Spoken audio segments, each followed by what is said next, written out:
Bonjour tout le monde, j'espère que vous vous portez bien. Une semaine s'achève, une autre commence et on espère que tout le monde a pris le temps pendant ce week-end de passer d'agréables moments aux côtés des personnes qui nous sont chères, de faire le plein d'énergie pour affronter cette semaine qui commence. Ici d'aventure, vous faites partie de ceux qui bossent le week-end pour se reposer en début de semaine. On vous souhaite un bon repos à vous. Merci de choisir BF1. Merci d'être fidèle au Loft. Aujourd'hui, on se retrouve encore une fois avec un immense plaisir pour continuer notre série. On sort un peu, mais pas vraiment, parce qu'on est toujours dans le même univers. Je vous en parle dans quelques instants, mais en attendant, permettez-moi de vous présenter les personnes qui feront l'émission avec moi aujourd'hui. Eh bien, alors, lui, il est de la maison, donc il va patienter tranquillement et il va attendre son tour. On va présenter donc notre très chère conseillère conjugale qui nous accompagne à chaque fois qu'on a besoin d'elle. Il suffit juste de lui dire, peu importe son emploi du temps chargé, elle dégage du temps pour nous. On lui en est très reconnaissante. Madame Seka a encore dégagé du temps pour nous aujourd'hui. Merci beaucoup d'être là. Bonjour. Merci beaucoup Stéphanie, c'est toujours agréable d'être avec vous. Et lorsque c'est loft, je pense que c'est soft aussi. Oui, exactement. C'est bien trouvé. Les lofts, c'est soft. On garde ça. Quelqu'un a noté ça, j'espère. Hein, on garde ça quelque part, tranquille. Et puis on fait avec. Et lui, il est également dans l'accompagnement dans votre vie. Il est coach de vie, conférencier, formateur certifié. Donc avec lui, si vous vous posez des questions, si vous n'êtes pas sûr d'être sur le droit chemin, si vous avez envie de vous recentrer sur vous-même, de donner une nouvelle dynamique à votre vie, eh bien, appelez le coach Massari Kamal qui est sur ce plateau aujourd'hui. Bonjour. Bonjour Stéphanie. Comment ça va? Ça va très bien, merci et toi? Ça va également. C'est un plaisir de t'avoir sur ce plateau. Je suis très ravi aussi d'être là. Tu ne déranges pas, hein? Ok. Super. Pas du tout. On peut y aller. Et en face de moi, bon, il joue à... Enfin, je ne sais pas très bien comment se qualifier ce jeu-là. Toujours est-il qu'à chaque fois qu'il est là, il illumine le plateau de sa présence.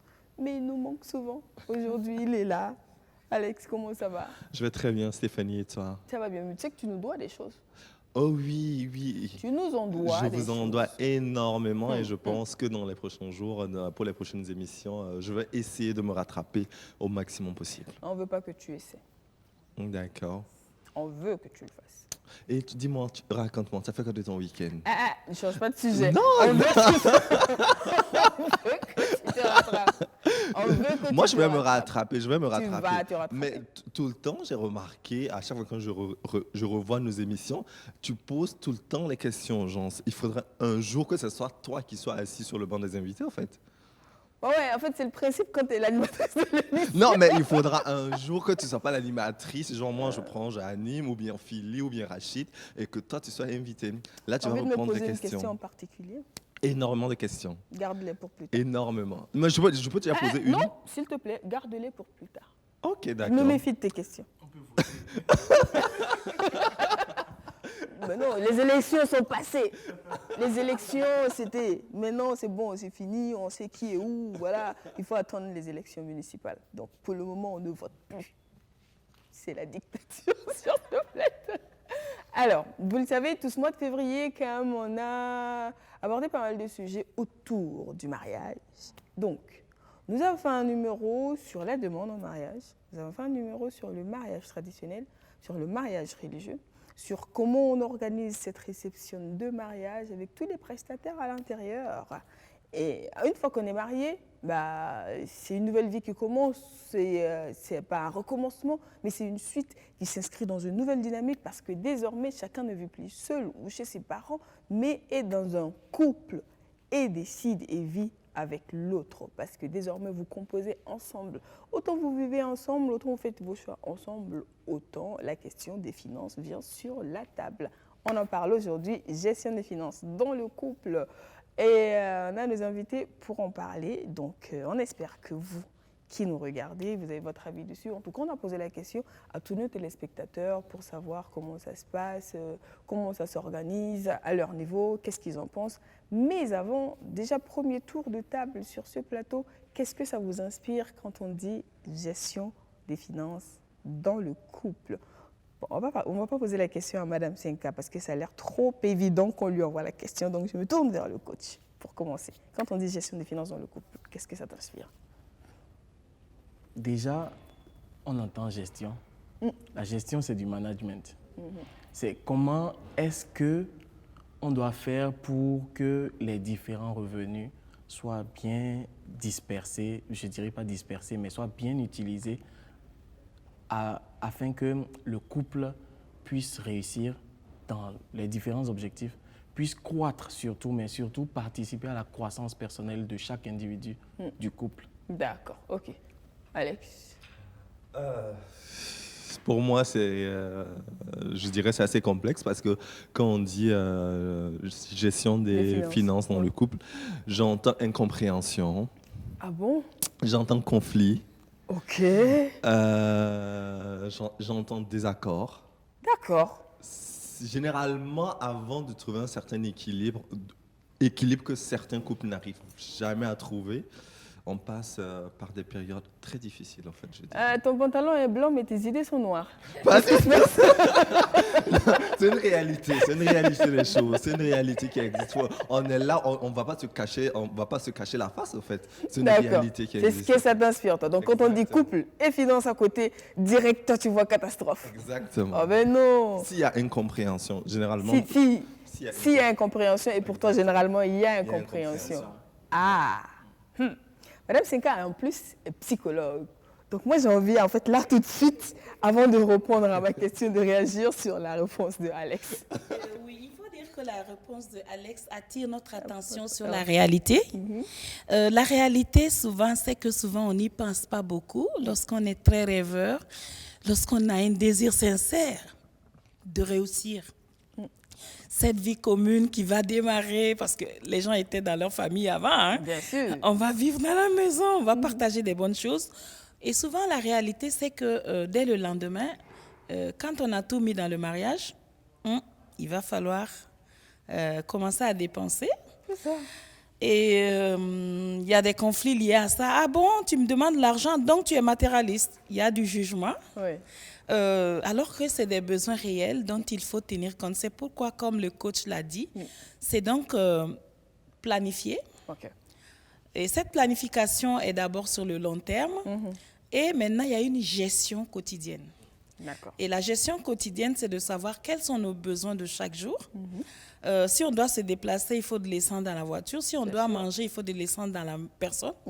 Il faut manger, boire. C'est ça. Et s'il y a des idées à développer, il faut pousser l'autre à réussir sa journée. Et c'est exactement ce que le coach nous a dit. D'accord. Donc, pousser, booster, se dire, on a bien mangé, on va se battre, bon courage à nous. Voilà le budget, on fait une sauce simple, mapre, vert, tranquille. Si on a un grand budget, on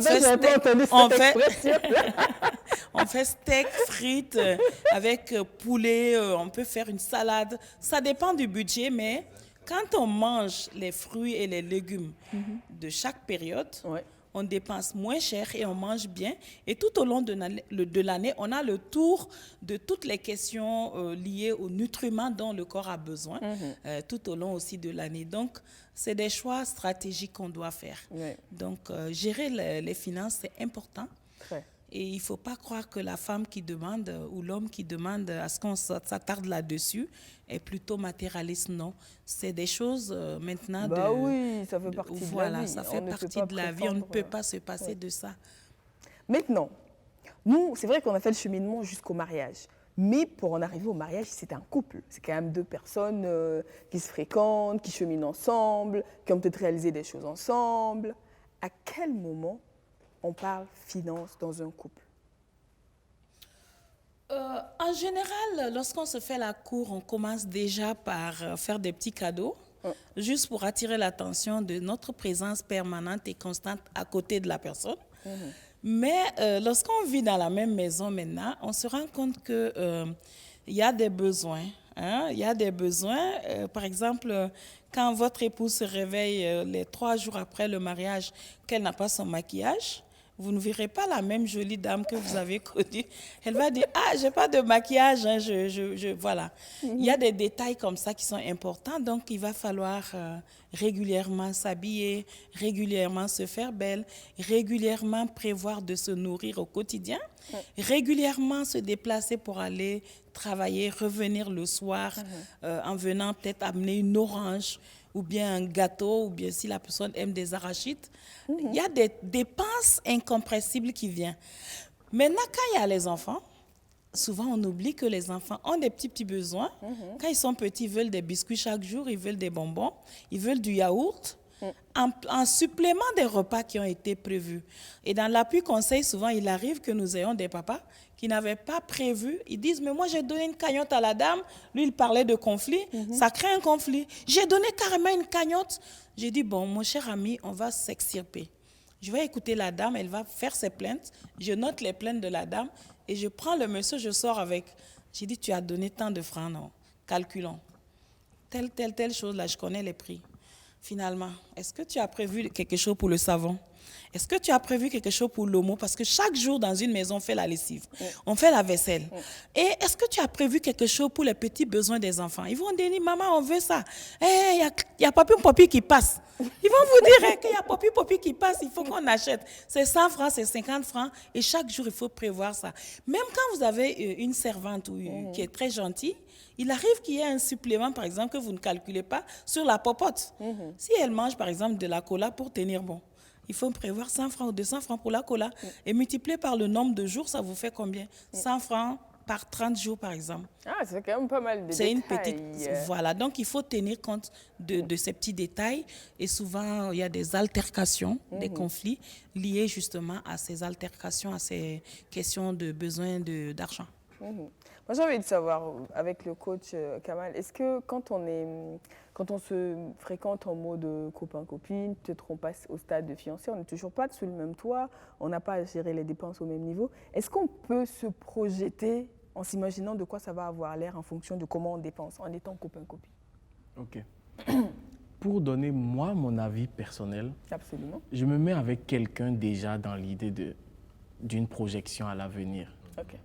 Donc, me mettre déjà avec cette personne, me mettre en couple, même si nous ne sommes pas encore fiancés, même si nous ne vivons pas encore sous le même toit, c'est déjà imaginer comment est-ce que ça peut être dans l'avenir. C'est pour ça que c'est important de savoir choisir. Donc, ça, c'est mon avis personnel. D'accord. Je veux dire, si tu es avec une personne, genre si tu es avec une jeune fille qui est dépensière, est-ce que ça veut dire que quand elle sera dans le couple, il va falloir que toi, tu gères ça? Ou vu qu'elle est dépensière et qu'elle gagne son argent, c'est son problème qu'elle gère tranquille, c'est pas ton affaire. Du coup, ça ne dérange pas. Est-ce que ça fait partie des choses qui peuvent freiner ou accélérer une relation? Oui, ça c'est sûr. Parce que dès le départ, tu te mets avec une personne, tu sais si elle est dépensière ou pas. Mais si tu l'as accepté comme ça, c'est qu'il va falloir gérer. Ça veut dire que c'est peut-être un détail de la personne qui ne te dérange pas dès le début.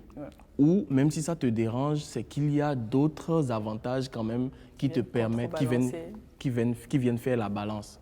Donc c'est à gérer. Et ce n'est pas au moment où tout sera officialisé que tu vas commencer à dire « Ah non, toi tu es comme ci, tu es comme ça ». Non, c'est pas possible. Ça va nous ramener dans cette période d'études-là. Finalement, question.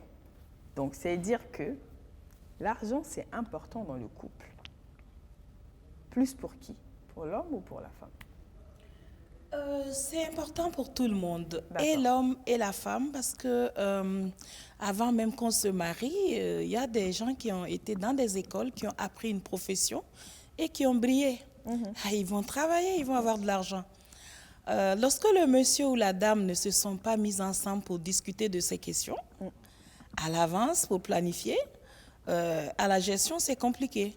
Parce qu'il faut faire une répartition claire des responsabilités, des charges familiales et même faire des prévisions en faisant plan A, plan B, plan C.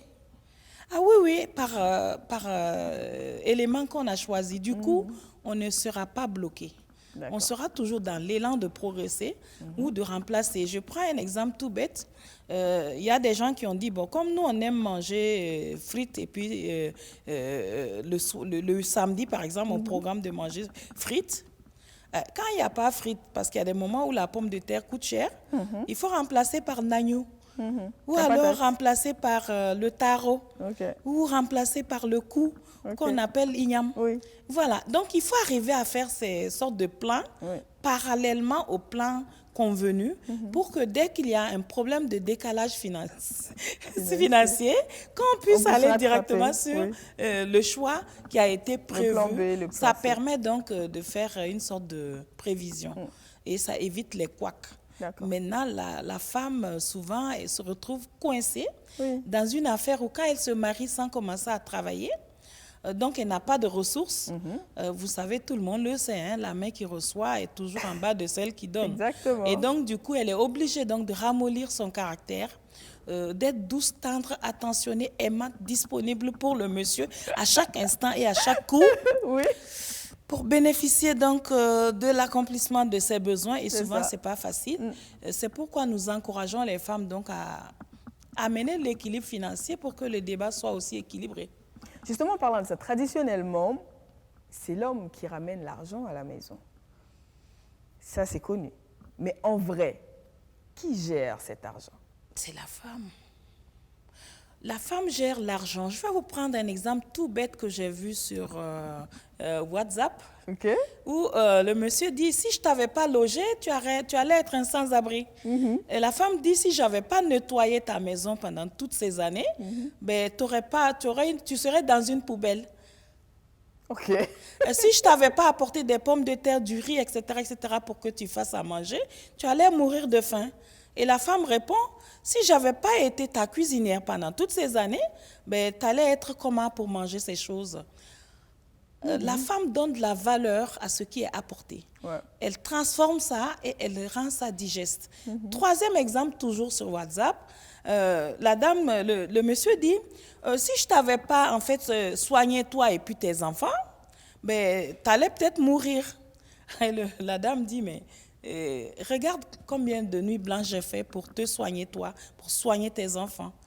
Si on devait me payer comme nurse, voilà ce que ça allait coûter. Si on devait me payer comme cuisinière, voilà ce que ça allait coûter. Si on devait me payer comme dame de ménage, voilà ce que ça allait coûter. Donc, il y a un coût immatériel qui n'est pas évalué, qui n'est pas comptabilisé et que la femme apporte et qui est d'un très grand apport en termes de réussite. D'accord. Quand on réussit, il y a toujours une grande dame derrière qui gère bien et qui veille. Sauf si elle gaspille, sinon, en général, si elle gère bien, les arrières sont protégés. Et même qu'elle peut être dans une logique de prévoir l'imprévu, de s'attendre à l'inattendu, jusqu'à prévoir une caisse santé. Oui, parce qu'il y a beaucoup qui n'ont pas de sécurité maladie. C'est ça. Donc, avec ce qu'on gagne, il faut prévoir ça. Quand on a dit que c'est la femme qui gère, Kamal a réagi. Kamal. Oui. Traditionnellement, c'est l'homme qui apporte l'argent. Oui. Madame Senka considère que c'est la femme qui gère. J'ai vu une réaction. Qu'est-ce qu'il fallait lire à travers cette réaction? Ok. Tu l'as bien dit, c'est traditionnellement. Bien sûr. Non, je suis vraiment dans un scénario... c'est ça. On n'est pas encore... Mais là où moi, je ne suis pas très d'accord, c'est que tout ce qui est traditionnel, c'est des croyances. C'est des choses qu'on a apprises, qu'on a enseignées au fil du temps et qui sont restées comme ça, qui n'ont pas évolué avec le temps. Moi, je dirais plutôt que dans le couple, celui qui gère l'argent, c'est celui qui sait gérer l'argent. D'accord. Peu importe qui l'emmène. Peu importe qui l'emmène. D'accord. Et surtout, je ne vais pas aussi me focaliser sur le fait de dire que c'est l'homme qui doit amener l'argent. Non, on est dans un scénario, t'inquiète pas, ça vient. On est dans un scénario traditionnel, à l'ancienne, où la femme, elle est à la maison, elle ne travaille pas. Donc, je dirais que c'est celui qui sait gérer l'argent qui gère l'argent. D'accord. Au lieu de le confier carrément à la femme. Okay. Si elle ne sait pas le faire et que l'homme en a des notions, si il souhaite en tout cas qu'il y ait cette harmonie, qu'il lui apprenne à gérer. Et là, elle le fait pour qu'il y ait une certaine complicité, une certaine complémentarité. Entre les deux. Alex, est-ce que la personne qui ne gagne pas l'argent peut savoir la gérer? Je dirais oui. Ah bon? La personne, c'est pas forcément parce que je ne gagne pas de l'argent dans le couple que je n'ai pas des capacités de gestion, en fait. La femme, elle peut être à la maison en train de faire le ménage, elle s'occupe de la maison, elle n'a pas le temps d'aller travailler. Et peut-être que si elle travaille, elle pourrait même gagner plus que son époux, en fait. généralement, les femmes sont de très bons, que ce soit la femme ou l'homme qui soit à la maison. Aujourd'hui, on a, moi, je suis plus ouvert d'esprit. De la même manière que l'homme peut rester à la maison, gérer le foyer, et la femme est au bureau. De la même manière, la femme peut rester à la maison et l'homme est au bureau. Dans chacun des deux cas, je pense que la personne qui a le moins de revenus aussi, on ne peut pas l'exclure. Cette personne peut avoir des capacités de gestion. Exactement. C'est ça, en fait. Donc, Madame Senka a envie de réagir. Je voulais réagir par rapport à ce qu'il a dit et qui est vraiment formidable. Il a dit que quand l'homme ou la femme se sent en mesure de gérer, il doit pouvoir faire un transfert de compétences auprès de son épouse pour relever son niveau. En fait, dans le couple, lorsqu'on sent une faiblesse, il ne faut pas avoir peur. Il faut aider la personne à relever son niveau, à comprendre comment on gère. Mais tu lui fais un petit tableau et puis tu lui dis, chaque jour que tu dépenses, tu mets comme ça. Chaque jour qu'il reste de l'argent, tu mets comme ça. Et puis, on peut avoir une visibilité sur ce qui se passe. Maintenant, 2 jours avant que le riz ne finisse, il faut prévenir pour qu'on puisse acheter le riz. Et puis, voilà, telle chose est sur le point de finir. Ça permet d'avoir une visibilité sur la gestion. C'est les surprises souvent qui font mal. Bah oui, c'est sûr que on se dit, attends, mais tu vois que c'est en train de finir et tu es là. Dis-moi que ça finit. Si tu ne payes pas, tu le dis. Et puis, on anticipe, on gère, on s'organise et tout ça. Donc, on a parlé traditionnellement. Aujourd'hui, je ne vais pas dire en général, mais de plus en plus, on voit des couples où les deux sont actifs. Donc, les deux ont du revenu. Les deux font gagner de l'argent au couple. Mais quand on écoute les discours, souvent dehors, on a l'impression... Parce que souvent, on entend « Ah, l'argent de femme, on ne peut pas voir. L'argent de femme, on ne bouffe pas. » Et du coup, moi, j'ai envie de savoir, finalement, quand les deux gagnent, est-ce que c'est le couple qui gagne doublement? La question m'est adressée, je dis oui. Lorsque effectivement, on souhaite avoir une visibilité sur la gestion, c'est toujours bon de contribuer, même si on s'accorde. Maintenant, dans les couples modernes, on a remarqué que les femmes participent beaucoup. D'accord. Mais elles sont beaucoup plus discrètes. OK. Alors que les hommes, par exemple, un homme va venir te donner un budget. Il te dit, bon, tu prends ça pour le mois. Il revient, il dit, j'ai un petit besoin, est-ce que tu peux me donner 1000 francs sur... voilà, il retire 1000 francs. Ensuite, il dit, ah, écoute, tu vois, le maçon, il a travaillé, ben, je dois lui payer, il me manque 2000 francs. Il prend, il grignote dessus, et à un moment donné, c'est lui qui a tout retiré. Mais en réalité, il veut en fait le faire. Il n'a pas les moyens de le faire. Il ne veut pas aussi avoir profil bas parce que c'est son ego qui est fort. Et tous les défauts vont venir apparaître. Donc, le fait d'aider discrètement chez nous les femmes, c'est un choix en fait naturel parce que la femme, elle veut en fait des bonnes relations paisibles pour évoluer. Donc, quand elle prend, elle comble et elle ne dit rien. Oui, oui, elle veut vraiment que ça fonctionne. Oui. C'est quand ça ne va pas souvent qu'elle devient un peu radicale. Sinon, quand elle peut ajouter toujours un petit truc, elle le fait sans trop d'égard. Et souvent, elle fait des hors-d'œuvre pour permettre à la famille de manger des bonnes choses. Mais elle ne fait pas de publicité. Parce qu'il n'y a pas il n'y a pas un budget qui est arrêté. Bon, à la fin du mois, elle, de son côté, elle se dit, bon, il apporte tant. Bon, moi, je prévois ça au cas où. Ou c'est juste parce que ça vient au cas par cas. Bah, c'est là aujourd'hui, elle a de l'argent, elle met dedans, tranquille, elle ne compte pas. Oui. OK.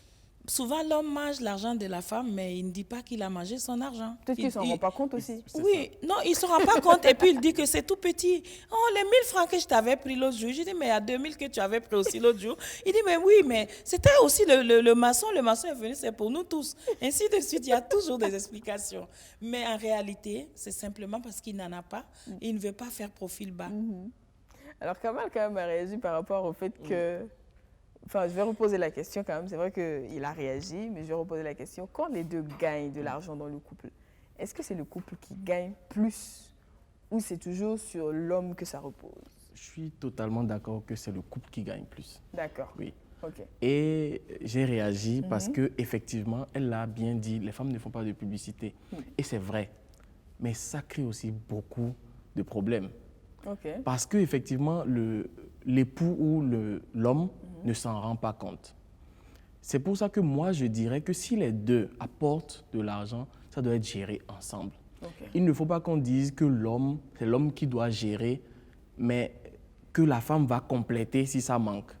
Parce que lui, dans sa tête, c'est moi qui gère. Il ne se rendra pas compte qu'elle complète. En fait, et il ne se rendra pas compte. Sur le coût ça coûte 10 millions et 1 million. Il ne se rendra pas compte qu'elle a mis 9. Exact. Elle a juste complété. Elle a juste complété. Donc, à un moment, il ne va même pas se rendre compte du volume qu'elle a apporté dedans. Et à un certain moment, il se plaint. Oui, c'est moi qui apporte tout. D'ailleurs, qu'est-ce que tu fais avec? Mais elle contribue quand même. Les gens vont nous dire là tout de suite qu'on a fait une sélection de personnes qui sont en mode la femme contribue, la femme est... Stéphanie, oui. Moi, j'aimerais réagir par rapport à tout ce qui est en train d'être dit actuellement. Moi, de mon point de vue, je dirais que les charges de couple comme la personne, je veux dire, que ce soit l'homme ou la femme, la personne qui gagne le plus au fait. D'accord. Prenons un cas où on a un couple où le mari gagne 3 fois plus que la femme. Ou bien que ce soit la femme qui gagne 3 fois plus que son mari. L'un ou l'autre ne demandera pas OK, toi tu payes le loyer de la maison, moi je paye les factures, sachant que l'autre a des besoins personnels. Par exemple, à la fin du mois, l'autre doit payer sa crème pour le corps, doit payer ses produits pour le corps, son parfum, on doit partir au spa de beauté, on doit se rendre beau, on doit faire un peu de shopping. Et que ton salaire se résume uniquement à ça et qu'on te demande au-delà encore d'investir dans le foyer, c'est un peu compliqué, sachant que l'autre peut entièrement gérer le foyer. Certes, une fois en passant, oui, tu donnes 1 000 francs, 2 000, mais après, ça devient très compliqué, en fait. Mais est-ce que ce n'est pas une façon égoïste aussi de gérer son argent? Parce que dès lors qu'on est en couple avec une personne, tu ne peux plus, en tant que femme, dire que tu as des besoins et que ton salaire couvre tes besoins exclusivement et qu'au-delà, tu ne peux pas. C'est pour moi absolument pas égoïste parce que ton salaire peut couvrir uniquement tes besoins. Mais si en face, il n'en avait pas. Tu dis? Mais si en face, monsieur n'en a pas. Si monsieur n'en avait pas, tu pouvais voir comment gérer cet argent. Mais maintenant que l'autre, que monsieur ou madame a, monsieur, c'est pas les femmes seulement qui prennent soin d'elles, les hommes aussi en prennent soin. Les hommes partent au spa, ainsi de suite.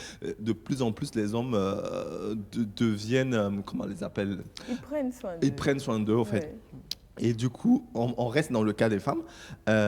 Si le monsieur ne travaille pas, dans le couple, on pouvait essayer d'équilibrer les dépenses. Mais une fois que la femme peut se concentrer, ou le monsieur peut se concentrer sur lui ou sur elle, dans ce cas, moi, je trouve un peu méchant, quasiment, d'imposer à l'autre de mettre de l'argent dans quelque chose qui n'est pas forcément nécessaire pour son épanouissement, en fait.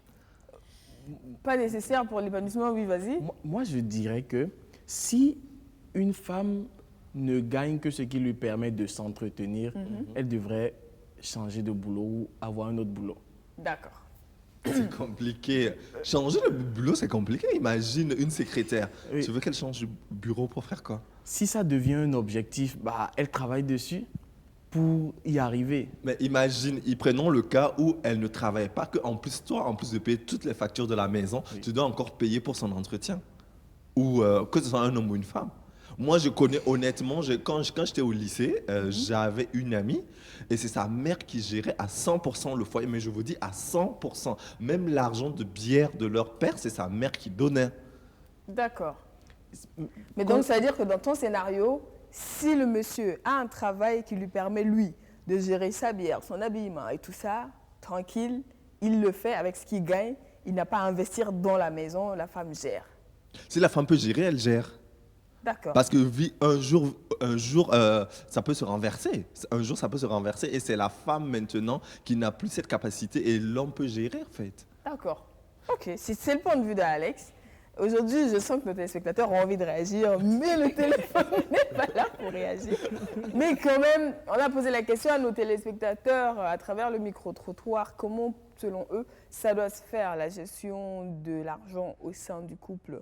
Qui l'apporte, qui le dépense, on regarde et on revient. C'est le mari qui planifie les dépenses, mais la femme aussi peut l'aider. On s'aide, on se donne des idées pour souder la famille. Je pense que c'est les deux partenaires de planifier les dépenses. Chez les chrétiens, ils ont tendance à gérer tout ensemble. Même si le monsieur et puis la femme travaillent, ils ont un seul budget qu'ils gèrent ensemble. Et si c'est encore des polygames, c'est le monsieur qui gère la plupart des dépenses. Mais chez moi, en tant que musulmane, c'est l'homme qui doit gérer les dépenses. La femme n'a pas nécessairement contribué, mais si elle veut, c'est son choix. De mon point de vue, c'est une question qui est relativement simple, mais chacun a son avis là-dessus qu'on doit respecter. Et moi, je pense que quand on parle de couple, c'est un cadre dans lequel on met en commun nos moyens. La femme et l'homme doivent pouvoir s'asseoir et discuter et ensemble pouvoir planifier les dépenses. Dans certains couples, les niveaux peuvent être relativement différents, mais le niveau même de compréhension des choses. Mais toujours est-il que, de mon point de vue, chacun des deux partenaires doit pouvoir apporter son point de vue. Les deux partenaires devraient gérer les dépenses normalement. À l'époque de nos grands-parents, bien sûr, c'est l'homme qui devait toujours gérer les dépenses. Mais maintenant, nous pensons que les deux doivent gérer les dépenses. La femme doit prendre quelques dépenses et le monsieur prendre aussi quelques dépenses. C'est vrai que monsieur prend les plus grosses dépenses et madame peut prendre les petites dépenses. C'est-à-dire, par exemple, de l'eau, payer l'électricité, ça ne demande pas beaucoup, surtout si la femme travaille. Maintenant, si elle ne travaille pas et qu'elle n'a aucun revenu, là, c'est autre chose. Donc, le monsieur a obligation de gérer les dépenses. C'est un peu ça. Maintenant, pour celles qui travaillent, surtout quand on parle de l'émancipation de la femme de nos jours et de la modernisation, elle doit participer avec son époux dans la gérance des dépenses. Elle doit participer. Voilà, c'est l'avis de notre téléspectatrice qui estime que si la femme gagne de l'argent, elle doit participer, même si ce qu'elle gagne est tout petit. J'ai l'impression que Mme Senka veut réagir par rapport à cela. Oui, parce qu'on a remarqué, parce que je fais de l'appui conseil depuis des années, oui. On a remarqué que beaucoup de femmes modernes veulent qu'on fasse 50-50, qu'on discute, qu'on s'entende et qu'on le fasse vraiment. Que ça soit clairement établi. Voilà, que les choses soient clairement établies et puis qu'on y aille tel qu'on l'avait planifié.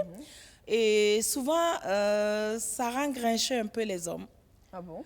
Oui, parce que c'est comme si la femme, avec son esprit alerte de pouvoir clarifier les dépenses et puis on va y aller ensemble et que chacun respecte vraiment son engagement, l'oblige à une certaine... c'est comme une pression. Ok. Les hommes vivent ça un peu comme une pression, parce que quand la femme gagne de l'argent, elle se sent, leur ego est touché. D'accord. Y en a qui ont dit, tu as de l'argent, mais tu ne construis pas dans ma maison.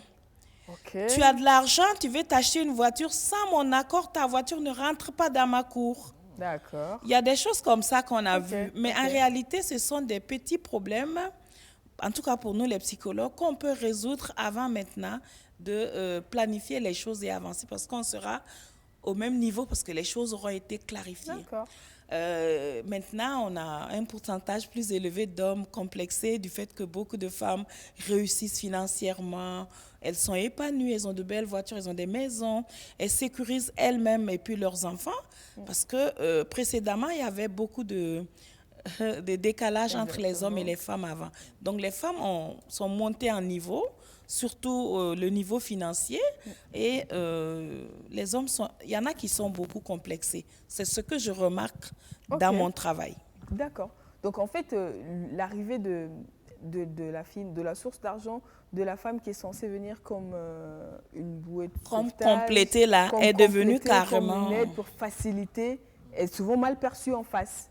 Donc, est-ce que quelque part, les femmes n'ont pas finalement raison de se dire, bon, c'est mon argent, je gagne, gère? Est-ce que les femmes n'ont pas raison de se dire, bon, c'est mon argent, enfin, c'est toi l'homme, gère. Ok, donc quoi. je garde mon argent, j'en fais ce que je veux. Vas-y, voilà, je fais ce que je veux de mon argent, gère la famille, c'est toi l'homme, c'est toi le maître de maison, gère. Qu'on le veuille ou non, ça crée des frustrations, moi je pense. D'accord. Donc, à un moment, non, mais le plus important... tu as un homme qui dit non, mais je ne t'ai pas dit que je n'ai pas les moyens de faire. J'ai pas besoin de ton argent dans ma... Les hommes qui le disent, j'ai pas besoin que tu investisses un rond. J'ai pas besoin, on le dit souvent, si jamais ta femme t'aide à construire ta maison un jour, elle va dire à tout le monde que c'est elle qui a mis le toit. Donc il y a des hommes qui sont comme ça. Donc finalement, quand tu es face à ce cas de figure, les femmes n'ont-elles pas raison de se dire, bon, c'est toi l'homme, hein, vas-y. Dans cette question, le plus important, c'est la discussion qu'ils ont. D'accord. Si effectivement, comme tu le dis, l'homme dit que moi, je n'ai pas besoin que tu mettes quelque chose dans notre relation, dans notre foyer, bah, ils l'auront décidé ensemble. D'accord. Donc, il est prêt. Sauf que si elle demande de l'argent pour une boîte d'allumettes, je ne pense pas que ça va passer. Ah, ça, c'est sûr. Parce que si elle vient de dire l'argent que tu as donné, c'est fini, il n'y a plus d'allumettes, là, je pense qu'il va mal le prendre. Voilà. Alors qu'il a dit non, ne mets rien. Il faut savoir ce que tu veux. Il faut savoir exactement. Donc, à ce moment-là, le plus important, c'est qu'on puisse s'asseoir, qu'on définisse les règles de gestion d'argent dans notre couple. Justement, en parlant de s'asseoir et définir les règles de gestion d'argent dans un couple. Aujourd'hui, on suppose, on est dans un foyer où monsieur et madame travaillent. Ils ont des revenus qui, à peu près, qui sont voisins. Voilà. Donc, l'un ne gagne pas excessivement au-delà de l'autre. Ils ont à peu près le même niveau salarial et tout cela. Et ils n'ont peut-être pas d'enfants, ils ont leur maison. Est-ce que le scénario où à la fin du mois, on s'assoit et on décide en toute transparence, en connaissance du revenu de l'un et de l'autre, tout déposer sur la table et dire combien est-ce qu'on dépose pour la gestion de la famille? Est-ce que ça, c'est un scénario qui est possible ou qui existe sous nos cieux? Bon, Alex, comme tu as réagi en premier, vas-y.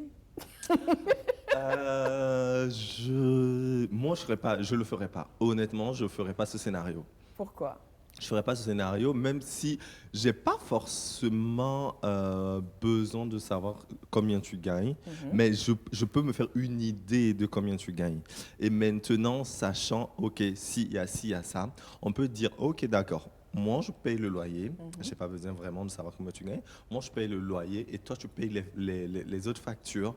Et pour la popote, pour les différentes dépenses, la caisse pharmacie, l'homme dit, OK, d'accord, je te donne. Pour moi, ça serait un geste symbolique pour l'homme à la fin du mois. Si vous avez approximativement les mêmes trucs, salaire, les mêmes salaires, tu donnes une enveloppe, tu dis, OK, tiens, ça, c'est pour les dépenses de la maison. Sachant qu'avant ça, il y a une base qui a été déposée. La femme paye la facture d'eau, la facture d'électricité, et moi, je paye le loyer. Et puis voilà, quoi. Sachant tout le temps que c'est le loyer qui est plus souvent la dépense la plus élevée, en fait. Bah, ça dépend. Hein. Si tout le monde veut dormir sous climatiseur, ça risque d'être la facture d'électricité qui va être le plus cher. Mais ça peut arriver quand on se dépanne. OK. Par exemple, la voiture se gâte comme c'est là, le monsieur met assez conséquemment d'argent pour réparer la voiture. Madame devrait aussi avoir une certaine capacité de réflexion pour dire OK, le gars il est piqué à l'heure là, donc du coup je vais essayer de prendre plus de dépenses en charge. S'il payait le loyer, je vais essayer de prendre en charge parce que la voiture nous incombe aussi tous les deux au fait. C'est un peu le délire, mais cette histoire de transparence, bon, tu as gagné combien, j'ai gagné combien, comment on gère ça? Non, merci. Non, je ne suis pas vraiment pour. Je suis pas pour. Madame Zenka. Oui, à mon niveau, je pense que chaque cas est un cas. Okay. Et les couples en général essayent de voir quelle est la formule qui les arrange le mieux. Le plus important, c'est de ne pas être focalisé sur des calculs trop calculateurs. Il faut plutôt être soft et dire, bon, on va prendre telle chose pour la popote tout au long du mois parce qu'on mangera, ça c'est certain. Pour le loyer, on va voir comment telle personne va régulièrement payer le loyer. Pour l'eau et puis l'électricité en général, ça dépend. Je dis comme ça parce qu'il y a des couples que j'ai vus et d'ailleurs que j'ai conseillé. Parce que quand le monsieur sort par exemple parce qu'il a des infidélités, c'est parce que les conditions extérieures sont meilleures. On mange mieux dans certains endroits et on dort mieux parce qu'il y a le clim. D'accord, OK. Donc, on inverse la tendance dans l'appui conseil et on demande à madame, achète un clim à la maison et négocie le courant. Donc, quand il y a le clim à la maison, qu'elle fait bien les repas, il aime bien ses repas et tout, et que de l'autre côté aussi, le bas-ventre est bien géré, qu'est-ce qui reste? On met le clim de temps en temps pour se vautrer dans les bras de l'autre et on négocie le courant. D'accord. Donc, ça crée en fait une discussion, un dialogue constructif dans le couple. Et c'est surtout ce dialogue constructif qui doit rester permanemment. Parce que ce que j'ai remarqué chez les riches se parlent. Ils peuvent se parler 4 fois par jour, le matin, se booster à midi. Est-ce que tu as mangé? Alors moi, je mange du beng avec mes partenaires. On est en train d'ajouter de la viande dessus et puis on va boire du vin. Mais bon appétit avec tes enfants. Et le soir, alors j'ai eu une journée chargée, j'ai eu un bon contrat. Quand je rentre, je te raconte. Mais je reste encore after work jusqu'à 21h pour discuter et finaliser un dossier avec un ami. Mais à 21h, je viendrai et je vais te faire copieusement l'amour. C'est des choses comme ça, les riches se disent. Et le soir, en rentrant, effectivement, en venant, il amène un petit truc pour madame. Mais ça, c'est des trucs qu'on fait extra. Mais dans le fond... C'est pas dans le budget arrêté. Non. Dans le fond, ça roule parce qu'on a assez d'argent. Mais dans la gestion quotidienne, maintenant, on fait les petits plaisirs, les petites choses qu'on apporte. Mais on communique permanemment, matin, midi, soir, nuit. Mais c'est-à-dire que quand on a l'argent, c'est beaucoup plus facile de communiquer parce que bon, Non. on n'a pas cette pression de qu'est-ce qu'on Non, va les manger à pauvres sont midi. stressés. Ils sont stressés. C'est vrai qu'ils sont stressés. Ils sont stressés. Ils se disent comment on va manger même. C'est compliqué. Comment on va se... on a Le chassé mois le petit fini, dernier là oui. à l'école. On n'a pas pu payer sa scolarité. Il y a beaucoup de soucis chez le pauvre. Mais et s'il se stabilise juste à ces 4 moments de la journée, 4 minutes de paix, il crée des conditions favorables. Et s'il est empêché, par exemple, à midi, il appelle, ah, j'ai un petit souci, j'ai pas assez d'argent pour faire à manger. Est-ce qu'il n'est pas mieux qu'on achète dehors juste pour la journée d'aujourd'hui? Parce que préparer, mettre du gaz, chauffer, c'est des dépenses. Alors qu'il y a des bonnes nourritures à côté, il y a une voisine qui fait du bon benga et puis c'est moins cher, avec de l'huile, de l'oignon bien frit et puis du poisson. On le prend et puis on mange et puis on va venir. Mais toujours est-il qu'on se parle. Il faut se parler. Quand on se parle, on arrive à toujours résoudre les problèmes. D'accord. J'invite les gens à se parler. Parlez-vous. Hein, on se parle, non. J'allais poser ta question autrement. Oui, d'accord. Est-ce que ce n'est pas quand on se parle qu'on devient riche? Ah, question. Moi, Non, mais je pense que c'est au coach de répondre à cette question. Tu réagis et puis on revient poser la question au coach. Non, parce que moi, c'est pas forcément en se parlant, c'est plutôt, je dirais, en se comprenant. Pour se comprendre, il faut parler. Il faut parler, mais tu peux parler sans jamais se comprendre, en fait, sans que l'autre épouse ton idée. Par exemple, je prends un exemple. Je voulais pas que cette émission finisse avant que je prenne ce cap bien précis, D'accord. qui est pour moi inadmissible, qui est incompréhensible. Ok, dis-nous. Genre, on prend le cas, un couple, on a A et on a B, peu importe le sexe. Il y a A qui a déjà une bonne position sociale, qui a déjà une bonne position financière. Et B en train de se créer une vie. D'accord. B a les moyens de pousser B à aller au-devant.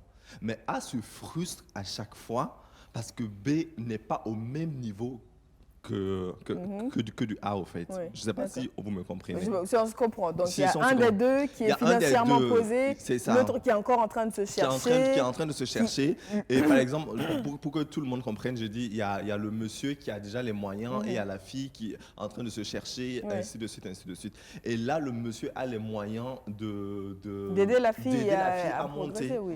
Et le fait, durant leur relation, le monsieur, au fil du temps, se frustre parce que cette fille, il voit que, genre, quand on sort au restaurant, elle n'arrive pas à payer. Il y a des couples comme cela. Honnêtement, je sais de quoi je parle, il y a des couples comme ça. Le monsieur se frustre parce que... La femme, il connaît sa condition il quand connaît sa même. condition de vie, mais pour lui, il trouve que la carrière de cette dernière n'avance pas aussi rapidement comme lui, il voudrait, au fait. Mais Lui, il fait quelque chose pour elle? Non, du tout. pas vraiment pour lui. C'est une personne aussi j'ai lutté pour réussir. À toi aussi de lutter Ah oui, je pour vois le réussir. modèle. Ah Je vois le oui, modèle. Je vois.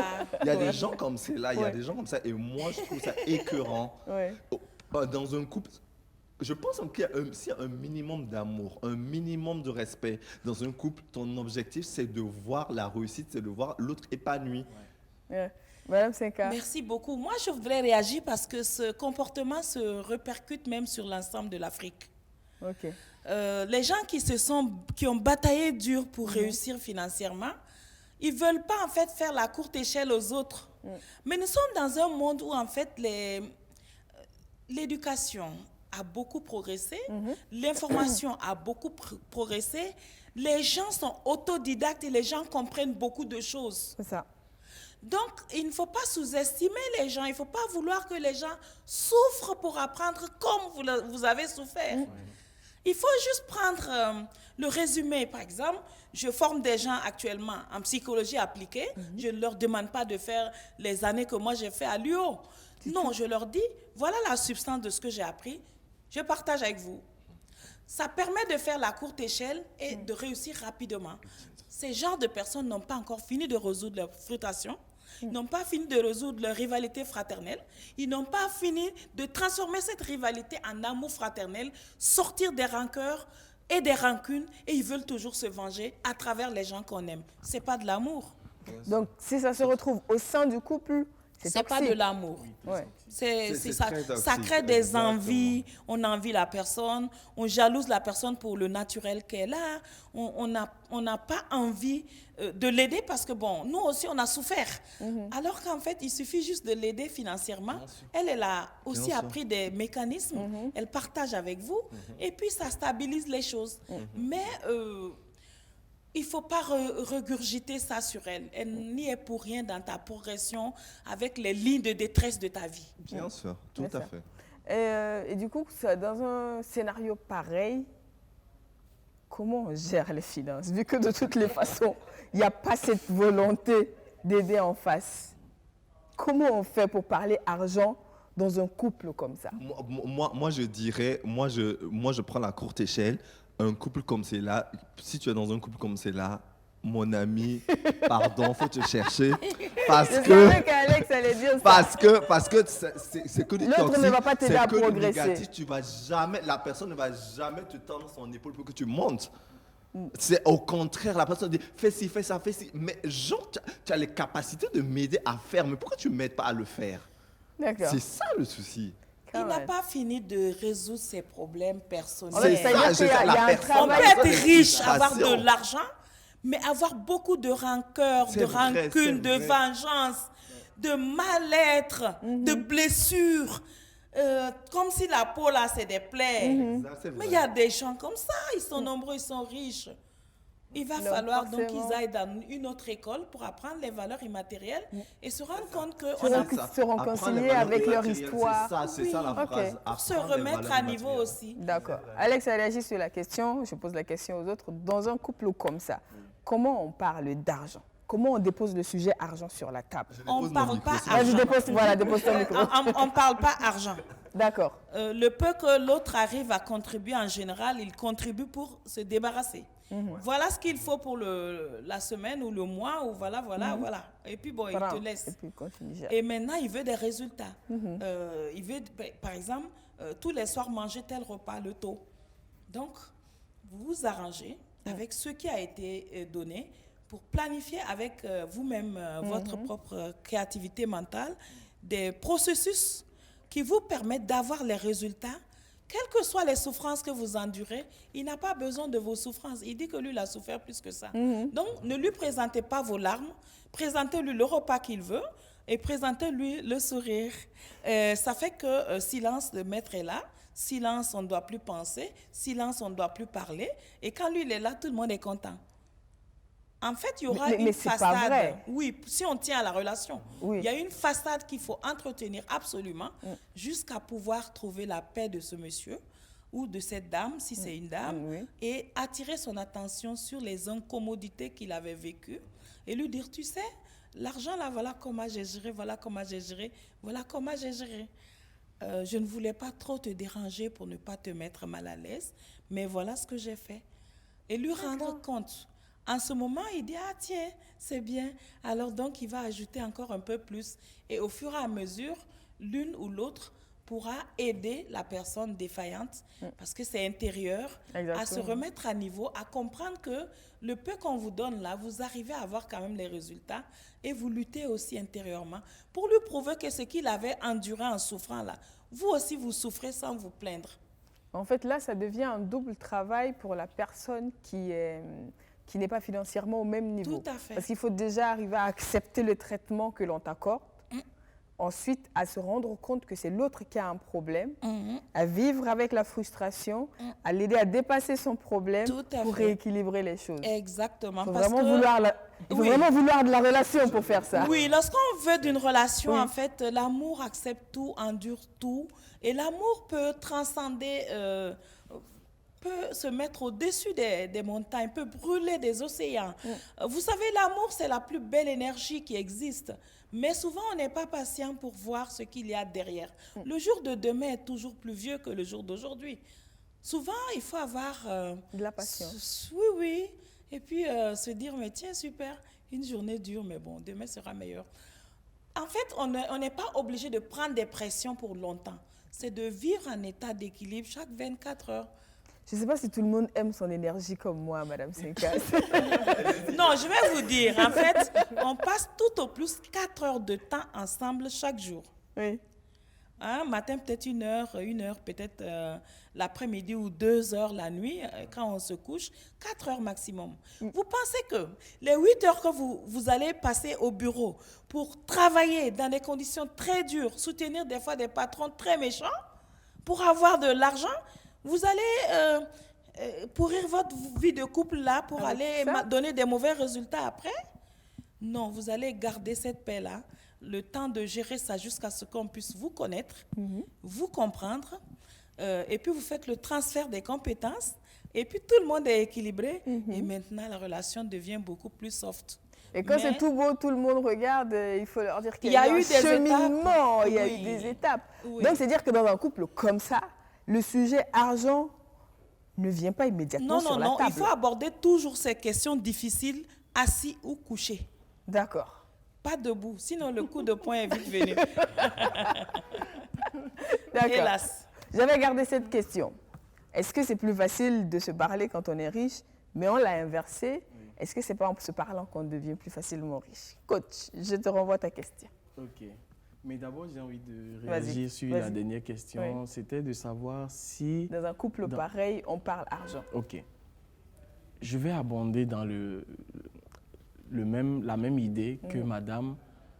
L'argent ne doit pas être une priorité dans un couple pareil.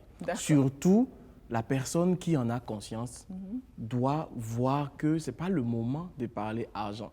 Ok. Mais c'est plutôt le moment de parler développement personnel. Ok. Comme elle l'a si bien dit. En fait, il y a des blessures que chacun a dû vivre, emmagasiner durant toute sa vie, qui vont être des poids ou des toxines pour le couple. En ce moment, on décide de se développer, on décide de croître à l'intérieur, comme elle l'a dit, des valeurs immatérielles. C'est ces choses-là qu'on doit apprendre, qu'on doit améliorer. Mais si on les laisse rester comme ça, il y a des lacunes qui vont en fait s'emmagasiner et à un moment, ça va exploser de toute façon. Parce que si on fait mine de ne pas voir, un jour, ça va péter. Le scénario qui a été dessiné ici, là, tout de suite, je pense que peut-être en étant de l'intérieur, on ne se rend pas compte, mais de l'extérieur, c'est quand même une bombe à retardement. C'est ça. Si ce n'est pas bien géré, si on n'a pas une personne pour désamorcer ça au bon moment, ça peut exploser. Ouais. Donc, pour revenir à ta question, oui. Est-ce que ce n'est pas quand on se parle qu'on est riche? Je dirais que ça y contribue. D'accord. Fortement. Parce que si dans un couple, il y a cette capacité, cette habitude-là à communiquer, à se comprendre, forcément, on ira beaucoup plus loin. Chaque partie sera épanouie et c'est cet épanouissement personnel qui va apporter l'épanouissement dans le couple. Ce n'est que comme ça que l'homme qui gagne déjà va chercher à encore gagner plus. Il va chercher à aller au-delà de ses capacités, toujours chercher à s'améliorer lui-même pour pouvoir toujours faire plaisir à la femme à la maison. Et c'est de la même manière que la dame va se sentir épanouie, elle va se sentir complète surtout, parce que je remarque que les femmes ne se sentent pas complètes lorsqu'elles n'apportent pas assez dans le couple. Donc, elle va se sentir complète et elle-même chercher à aller beaucoup plus loin, beaucoup plus haut et apporter beaucoup plus d'argent. Chacun épanoui, chacun qui atteint des sommets, forcément, ça rend plus riche le couple. Ah ben ça, c'est Riche sûr, en hein. argent et en amour. Et en ce moment, on peut s'appeler pour dire je suis avec des partenaires, on mange dans tel restaurant. Je et on reviens, se je voit. te fais copieusement Ah, l'amour. ah, il a retenu cette partie-là. Il a retenu cette partie-là. Donc, comme quoi, Madame Segal a dit, à chaque couple, son approche. Il n'y a pas un modèle qui marche chez tout le monde. Alex nous a donné un exemple de couple. Dans un couple comme ça, c'est clair que parler argent, c'est marcher sur de la braise, donc sur des œufs, comme elle dit. Donc, il faut savoir trouver quand est-ce qu'il faut amener le sujet, comment l'aborder, sur quel aspect aller, comment lentement et sûrement gérer les choses, dribbler les balles et s'assurer que ça marche. Ça, c'est quand chacun évolue financièrement de part et d'autre. Et du coup, la question que ça m'inspire, moi, c'est est-ce que finalement, au sein d'un couple, avec tout ce qu'on s'est dit jusque-là, on peut prendre le risque de gagner de l'argent ensemble? Moi, je dis oui.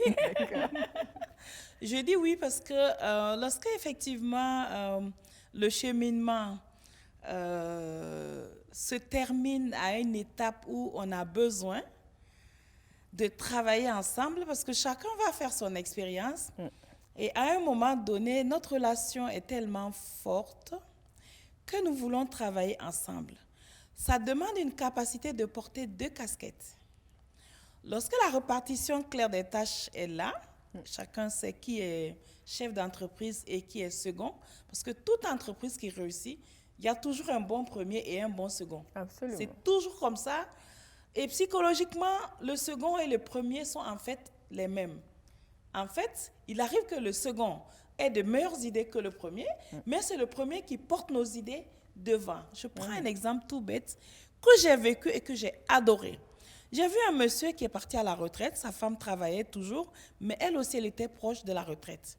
Dès qu'il est parti à la retraite, il a fait un listing des partenaires potentiels pour ses projets, et ensuite, c'est sa femme qui est devenue la manager. Porteur de projet. Oui. Et elle appelle donc ses copains et dit, bon voilà, tu sais que papa est allé à la retraite, alors il a un petit truc qu'il veut monter, mais bon, plus tard, on parlera de ça, mais bon, avant cela, je vous invite à manger quelque chose ce week-end, parce qu'il y a un moment qu'on ne s'est pas vu. Ah oui, je me souviens que toi, tu aimais les frites et que tu aimais telle chose. Toi, tu aimais des gains, non? Elle prépare tout. Elle a peut-être 7 rendez-vous le même samedi, mais à des heures décalées. Et le monsieur, il a mis tous ses projets sur la table.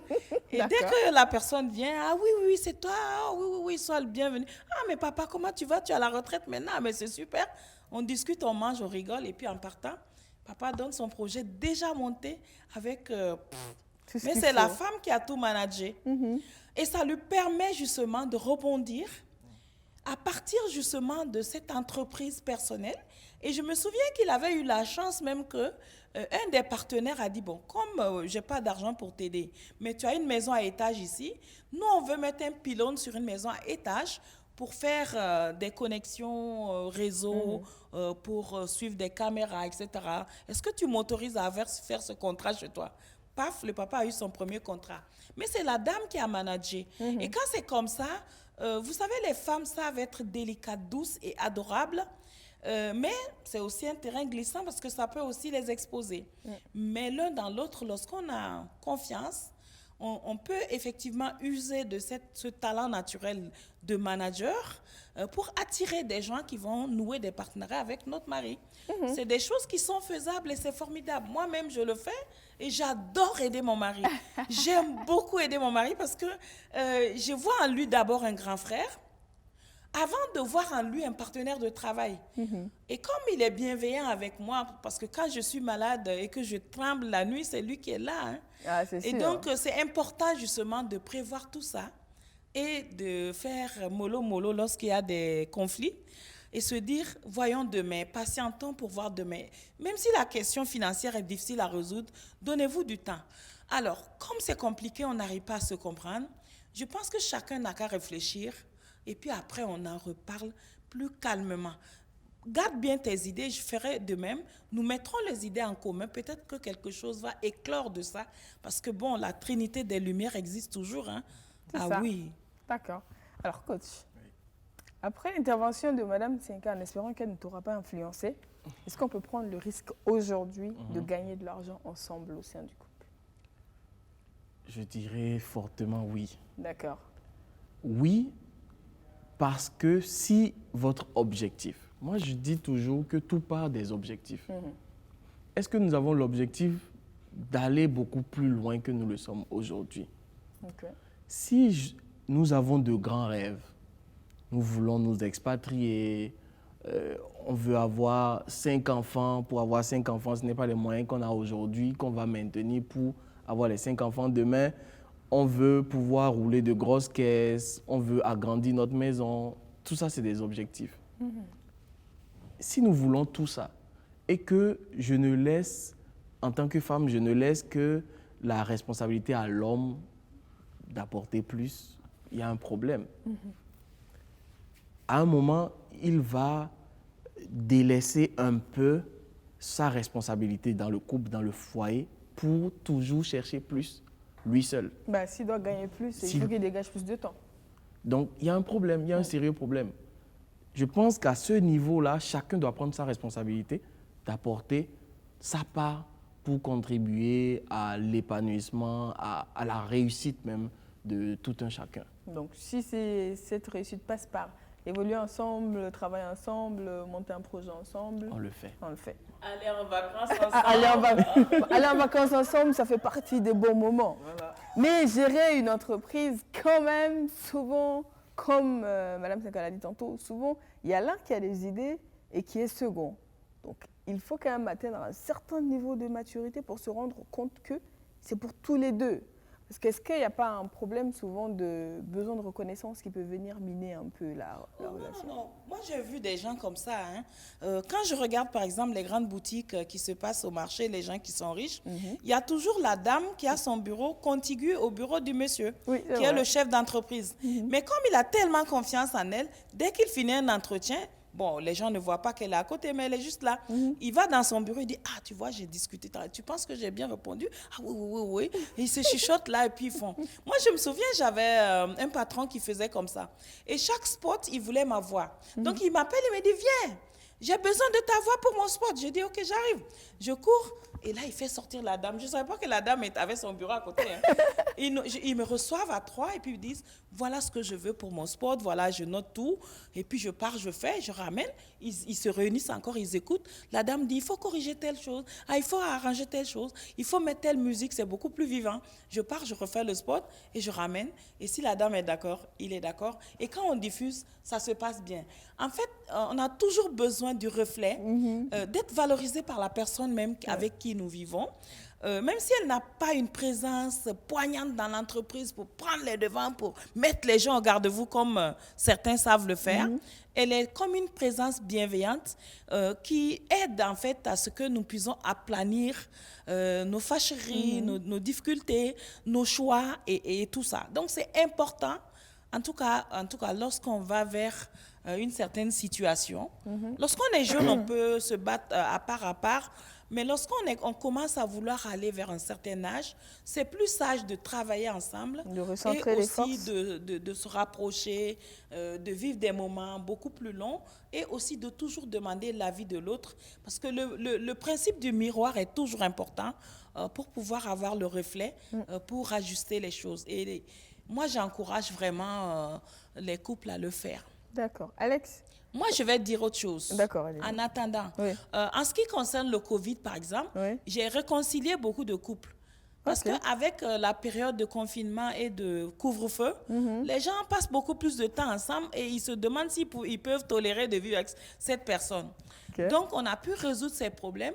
Et je me suis dit, mais beaucoup de gens travaillent même en étant par visioconférence à distance. C'est ça. Quand l'heure arrive, il dit à madame, écoute, je vais me connecter maintenant pour 2 heures d'entretien, tu ne me déranges pas. Même quand il y a le repas, la dame vient servir discrètement le repas. Le monsieur mange son repas tout en continuant à faire sa visioconférence à distance et manger un repas sain de madame juste à côté. Et moi, j'ai trouvé qu'il va falloir qu'on puisse faire l'agriculture familiale, qu'on puisse faire des petits trucs en famille ensemble, qu'on puisse travailler même ensemble à l'avenir si jamais nous sommes confinés ou si on a des difficultés, on ne peut plus sortir, puisqu'on a choisi de vivre permanent avec cette personne. Ah, on peut vivre 24 heures ensemble. C'est ça. Il y en a qui vont voir ça comme un poids, mais c'était un bon exercice pour se préparer parce qu'on ne sait jamais. Hein, on ne sait jamais. C'est vrai, absolument. Donc, Alex, chercher l'argent ensemble au sein du couple. En fait, je pense qu'elle a failli plus ou moins m'influencer, même si les propos, que vous dites les propos qu'elle dit, ce sont des propos extraordinaires et moi je pense qu'ils ont énormément de sens.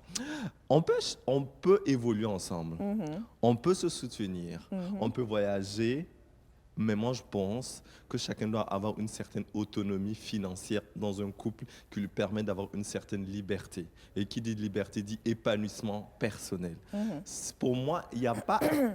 Il n'y a pas de souci à avoir un compte commun. Vous pouvez avoir un compte commun où vous mettez de l'argent pour les dépenses, nanani, nananan, mais chacun aussi doit avoir un compte privé. C'est pas tout ton salaire. Mais travailler ensemble te permet quand même n'exclut pas cette option-là. C'est pas parce que vous avez créé la boîte ensemble, c'est pas parce que vous êtes associés sur l'entreprise. Sur ce point, c'est encore très difficile. Des couples qui travaillent ensemble, c'est très difficile. Non, disons-le, c'est très beau, c'est beau, tout a l'air parfait. Alex a besoin d'un peu plus de rose et de lumière dans sa vie. Quand on doit se supporter, quand on doit se supporter au bureau et on va rentrer se supporter encore à la maison, moi je pense que là, ça devient chaud. En fait, moi, je pense qu'il faut déjà travailler à changer le mot. Quand ça devient se supporter, c'est qu'il y a un problème. Non, mais honnêtement, pour moi, être ensemble à la maison, être ensemble au bureau, être ensemble à la maison, c'est se supporter. D'accord. Donc, me concernant, okay. on peut se soutenir. Par exemple, moi, tu peux me dire, OK, je veux faire ci, je veux faire ça, j'ai tel voyage à faire, je dois investir sur tel business, nanana, je serai toujours là. Et je veux qu'on fasse la même chose pour moi. OK, tu me dis non. Tu ne fais pas ça parce que si tu fais ça, tu vas te casser la gueule. Non, tu me dis fais ci, fais ça, fais ci, fais ça. De la même manière, on peut se soutenir mutuellement. Je peux être genre consultant sur ton business, mais avoir un même business, évoluer dans un même business, là, je n'ai pas vraiment confiance que le couple... À la lumière en fait, de ce que Alex dit, c'est vrai que j'avais la question, c'est pourrons-nous arriver en fait à déjà facilement aborder la question des finances dans le couple très clairement et très ouvertement. C'est peut-être à la fin du mois ou pas, peut-être avant de se mettre en couple, on décide très clairement, on en parle. On est dans une société où parler d'argent n'est pas courant. On n'aime pas parler d'argent. Pour en arriver à oser aborder clairement la situation. Alors, on vit ensemble maintenant, ou peut-être les enfants sont là maintenant. Comment on gère les finances? Comment on s'assure que tout se passe bien? J'ai l'impression qu'il faut quand même atteindre un certain niveau de maturité dans le couple. Est-ce que les jeunes couples peuvent faire ça? Oui, parce qu'on a l'impression que les jeunes couples actuels ont beaucoup de connaissances et de sagesse qu'ils ont lues soit sur Internet, soit dans des livres. Vous voyez, les livres vous font gagner du temps et de l'argent. Et time is money. Et donc, quand on a très bien compris rapidement certaines choses, on se met des fois dans l'élan d'abord de chercher de l'argent. Et ensuite, de planifier comment on veut vivre permanemment notre vie amoureuse, se marier et rester longtemps ensemble.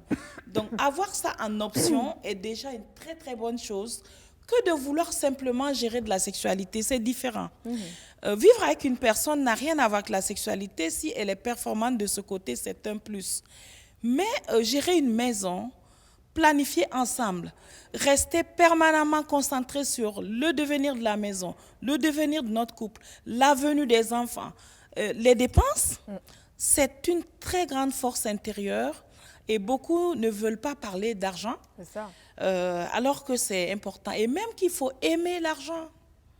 Moi, je préfère quelqu'un qui aime l'argent, qui est précis, qui le dit, que quelqu'un qui fait croire qu'il n'aime pas l'argent ou qui n'est pas matérialiste et qui, dans le concret maintenant, grignote toujours votre argent et laisse croire que c'est des petites sommes, c'est pas grand-chose, etc. Non, non, non, attends, on ne va pas se voiler la face. Si on peut s'asseoir et faire les besoins incompressibles du mois, et en période de rentrée scolaire, ajouter les frais de scolarité des enfants avec les échéanciers de paiement, je crois qu'on est un bon planificateur. Et le fait de planifier, d'être concentré dessus, on trouvera la ressource nécessaire intérieure pour se battre, pour atteindre cet objectif. Ceux qui se voient la face, qui ne veulent pas en parler, qui ne veulent pas planifier, qui ne veulent pas que... ils vont se créer des problèmes parce qu'à l'exercice, on doit maintenant passer à l'action. C'est ça. Donc, quand on doit passer à l'action, souvent, il y a des choses qui ne marchent pas. Mais quand on a bien planifié, on se dit, ah tiens, on se recadre, on fait comment? On y va. Donc, il y a un travail véritable que les gens doivent faire d'abord dans les mentalités pour commencer à parler argent, à aimer argent. Je n'ai pas dit d'aimer l'argent au-delà des humains. Non. Les humains, naturellement, personne ne peut vivre sans amour. Ce n'est pas possible. Même si c'est un amour parental ou filial, il y a toujours de l'amour quelque part. C'est important d'aimer. Mais maintenant, quand on n'arrive pas à avoir ces résultats financiers, on est frustré. Ouais, c'est sûr. On est déçu. Alors que quand on a quelqu'un en face qui parle argent, c'est super. On fait comment pour faire et puis on discute, on s'entend. On en parle clairement. C'est préférable, non? Oui, Il faut que cette exactement. mentalité de pauvre-là laisse place à une mentalité de richesse à travers les humains pour créer la richesse matérielle. Parce qu'il ne faut pas chercher l'argent pour l'argent, mais chercher l'argent pour rendre les gens heureux et pour être charitable, si possible. Le trop-plein, on donne. Ce que Mme Senka dit, j'ai une question pour Kamal par rapport à cela. C'est beau quand c'est comme ça. La vie sera meilleure. Mais dans les faits, sérieusement, qui s'assoit et planifie vraiment les dépenses comme ça? Est-ce qu'il y en a beaucoup qui le font? Très peu. Malheureusement, très peu. Parce que pour s'asseoir et planifier les dépenses à ce niveau, il faut avoir cette culture de planifier, de vouloir planifier sa vie. Parce que ça rentre dans la planification de sa vie en général. Ça. Avoir une vision, décider de combien d'enfants on va avoir. C'est ça, des objectifs. Où est-ce qu'on a envie de vivre. Est-ce qu'on a envie de s'offrir des vacances ou pas? Exact. Jusqu'à quel niveau de vie on a envie d'avoir? Très peu. Donc, les gens vivent au jour le jour. En fait, on va là où le vent nous mène. Comme on le dit, on s'assoit et Dieu nous pousse. Oui, et c'est très dommage.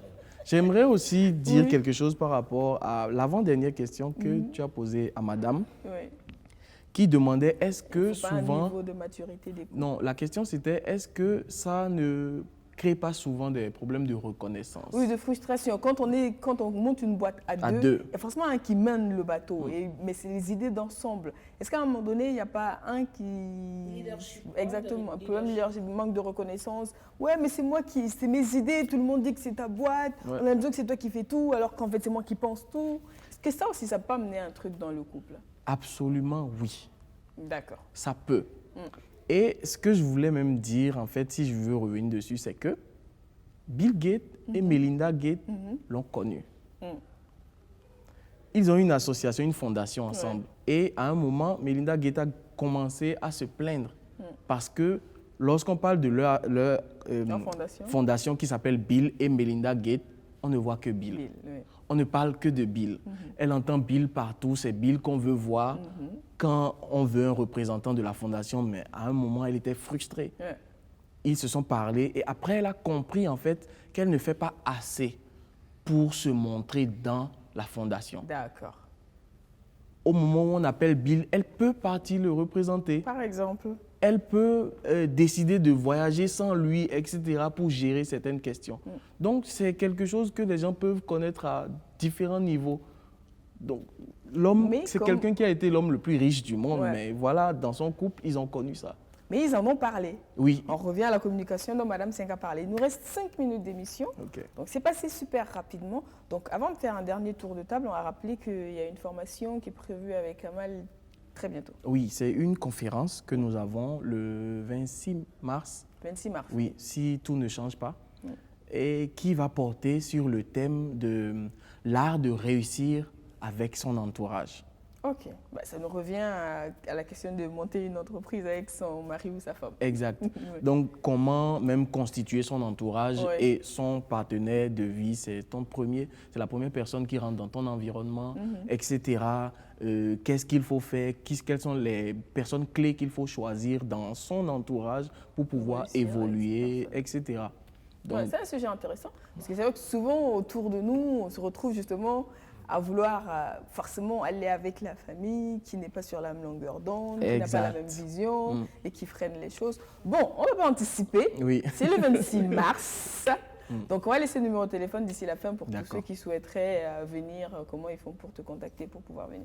Et là, maintenant, on va faire notre dernier tour de table par rapport justement à cette question de la gestion des finances au sein du couple. Un dernier mot de la part de chacun avant qu'on se dise au revoir. Alex, il est tout chaud bouillant, donc il va commencer. non, parce que si je te laisse pour la fin...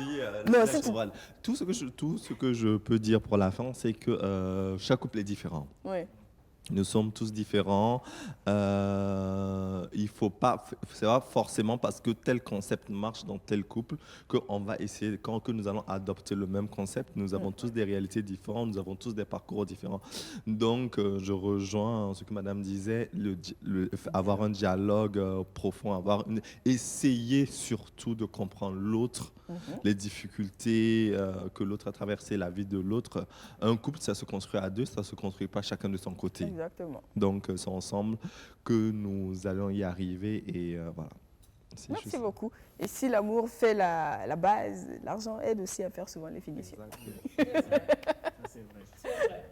Alors, en mot de conclusion, par rapport à la gestion des finances dans le couple. Par rapport à la gestion des finances, ce que je peux dire pour finir, c'est que Madame a parlé de créativité mentale. Il faut faire preuve de créativité mentale pour gérer certaines questions. Mais au-delà de ça, moi, je voudrais dire quand même qu'il faut se former. C'est très important. Il faut aller vers des gens ou lire des livres qui vont nous permettre quand même d'avoir plus de connaissances, de rehausser notre niveau de conscience sur certaines questions. Et ce n'est que comme ça qu'on fera beaucoup plus. Nous avons parlé de l'un qui est frustré par rapport à l'autre. Si l'autre le remarque, il faut qu'il aille chercher comment est-ce que je peux l'aider à sortir de cette frustration. S'il tient à cette relation en tout cas. Donc, toujours chercher à se former, toujours chercher à en apprendre plus pour hausser son niveau de conscience. D'accord. Merci beaucoup. Madame Senka.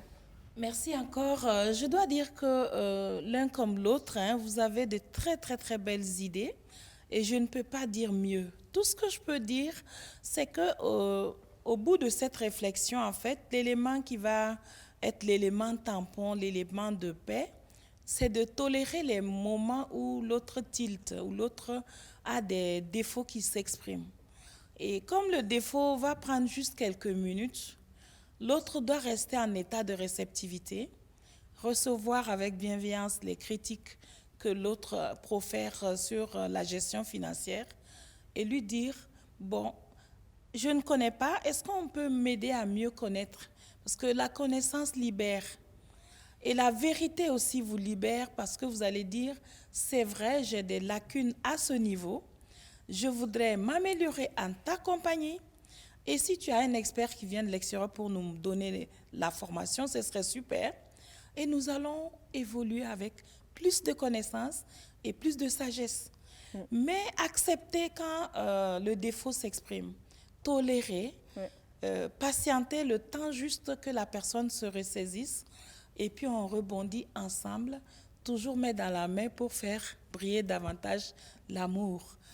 Merci beaucoup, Madame Senka. Et Merci bien, les amis, beaucoup. c'est là que ça s'arrête pour ce numéro du Loft. On a parlé de gestion financière dans le couple.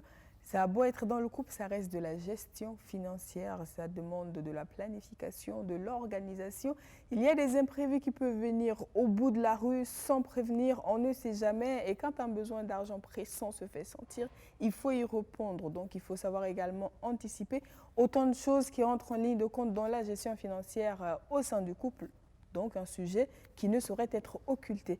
On espère quand même vous avoir apporté quelque chose si d'aventure vous n'étiez pas à ce niveau-là. Et on vous souhaite une très jolie vie de couple. Moi, je vous dis à demain avec un autre sujet et d'autres invités. D'ici là, portez-vous bien et je vous souhaite tout le bonheur du monde. Au revoir.